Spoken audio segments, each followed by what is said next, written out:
Ask मुफ्ती Tariq Masood. India से किसी ने पूछा, मेरे एक दोस्त की गर्ल फ्रेंड है, वो इससे मिलता था, मुझे अफसोस होता था, तो मैंने इसका निकाह पढ़ा दिया।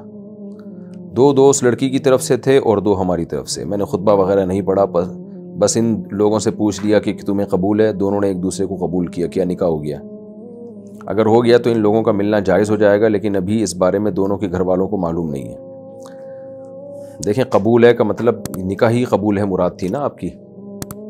तो अगर इस तरह से 2 गवाहों के सामने इजाब कबूल हो गया तो निकाह हो गया। बशर्ते कि ये लड़का जो है लड़की का पैरेलल हो, हम पल्ला हो, जोड़ का हो। अगर उससे बहुत ही माली लिहाज से या दीनी एतबार से बहुत ही कमतर है तो फिर निकाह नहीं होगा, लेकिन नॉर्मली बराबर ही होते हैं आमतौर पर, तो फिर निकाह हो गया है। लेकिन इस तरह करना नहीं चाहिए। अब जब हो गया निकाह तो ज़ाहिर है इनका अमल ज़िना नहीं है, लेकिन ये काम इसको अप्रिशिएट नहीं करती शरीयत। लड़की अपने बाप से छुप के निकाह करे, शरीयत में ये काबिल तारीफ़ अमल नहीं है। दूसरी बात ये कि इनको अगर प्रेगनेंसी हो गई तो ये उसको गिरा नहीं सकते हैं, ये गुनाह होगा, क्योंकि हलाल बच्चा है बिल्कुल, वो उसको नहीं गिरा सकते। वो इनको बताना पड़ेगा हम निकाह कर चुके हैं पहले। तीसरी बात ये कि अगर मर्द इस बीवी को छोड़ता है, अपनी गर्लफ्रेंड को तलाक देता है, यानी जो पहले गर्लफ्रेंड थी, तो लड़की इद्दत के बगैर कहीं और निकाह नहीं कर सकती।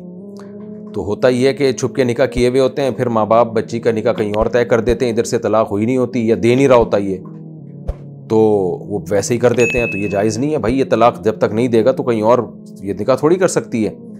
तो लड़कियां लटक जाती हैं, बाज़ तो क्या करती हैं, इसके निकाह के होते हुए कहीं और निकाह कर लेती हैं, वो सारी ज़िंदगी ज़िना होता है फिर वो। और फिर बाज़ दफ़ा क्या होता है कि माँ बाप लड़की का कहीं और निकाह तय करते हैं और डेट भी तय कर देते हैं।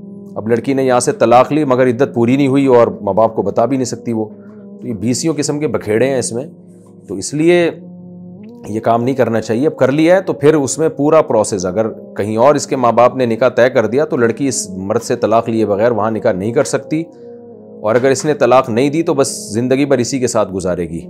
और अगर दे दी तलाक तो इद्दत के बगैर वहाँ निकाह नहीं कर सकती।